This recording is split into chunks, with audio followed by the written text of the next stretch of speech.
మా demand, BRS party demand, GO number 49 కానీ గతంలో ఇచ్చిన జీవో నెంబర్ 18 కానీ ఇవన్నీ కూడా బిల్లులు పెట్టిన అసెంబ్లీలో చర్చించినాం. ఆ చర్చించే మనం ఇమ్మీడియట్గా మనం జీవో రూపాన్ని పంపించినాం. కాబట్టి ఇక ముందున తప్పు చేయకుండా చేయాలంటే వెంటనే అసెంబ్లీ ఏర్పాటు చేయండి. గతంలో ఎప్పుడైతే మీరు ఏ బిల్లు తీసుకొని అందరితో మాట్లాడి అందరితో కాన్సెంట్ తీసుకొని తప్పు చేసిరు, మీరు మేము చెప్పిన సూచనలు పరిగణించలేదు కాబట్టి ఈ పరిస్థితికి వచ్చింది. ఇమ్మీడియట్గా అసెంబ్లీ ఏర్పాటు చేయండి. 4 నుంచి 5 రోజులు డిస్కషన్ పెట్టండి.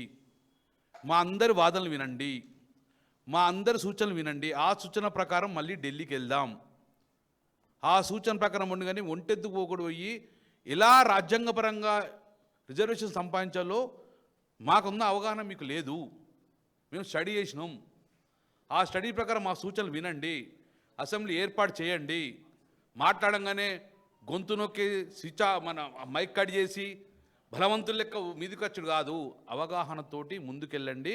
త్వరగానే అసెంబ్లీ ఏర్పాటు చేయండి. అందరితో కాన్సెంట్ తీసుకొని అదే రోజు డిసైడ్ చేసుకొని 42% రిజర్వేషన్ కోసం ఏమి చేద్దామో అది మీరు నిలబడే విధంగా ఢిల్లీకి ప్రయత్నం చేద్దాం. ఢిల్లీ ఒక్కటే, గల్లీ కాదు, ఢిల్లీ ఒక్కటే మనకు అవుట్సోర్సింగ్.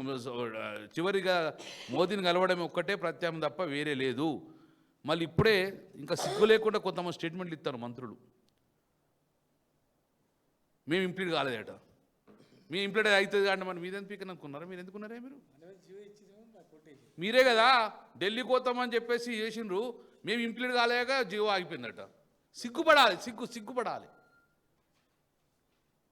ఇక బీజేపీ టీఆర్ఎస్లు ఇంప్లీడ్ అయితే ఎన్నికలు జరుగునట.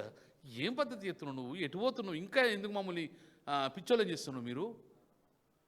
కాబట్టి రేవంత్ రెడ్డి గారు ఇమ్మీడియట్గా భేషజాలకు వెళ్ళకండి.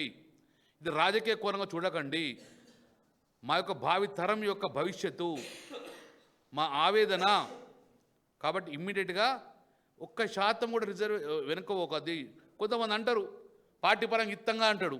అలాంటి మూర్ఖత్వపు ఆలోచన చేస్తే మాత్రము చాలా సీరియస్ ఉంటుంది, చాలా చాలా చాలా తీవ్రంగా ఉంటుందని చెప్పి హెచ్చరిస్తున్నాం.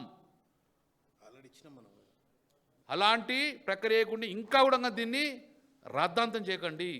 ఇప్పటికైనా అసెంబ్లీ ఏర్పాటు చేసుకొని మొత్తం మోదీ గారి ఇంటి ముందు కూర్చుంటావా, ఎక్కడ కూర్చుంటావో మీరు జంతర్ మంతర్ కూర్చొని డ్రామా చేయకండి. గతంలో చేసిన విధంగా ఎక్కడైతే న్యాయం జరుగుతుందో ఆ దిశగా ఆలోచన చేయండి.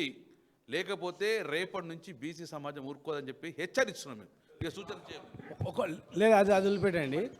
9th డిసెంబర్ ప్రకటన వచ్చి బ్యాక్ పోయిన తర్వాత అందరు ఐక్యమై కేసీఆర్ గారి నాయకత్వంలో తెలంగాణ సాధించుకున్నామో ఇప్పుడు 42% జీవో కూడా వచ్చి పడిపోయింది కదా.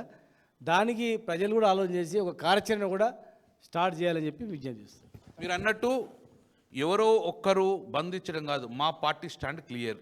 మేము జీవో ఇస్తే సంతోషపడలేదు. మేము ఫస్ట్ నుంచి అదే చెప్తున్నాం. జీవో ఇవ్వండి అన్న వ్యక్తులం కాదు.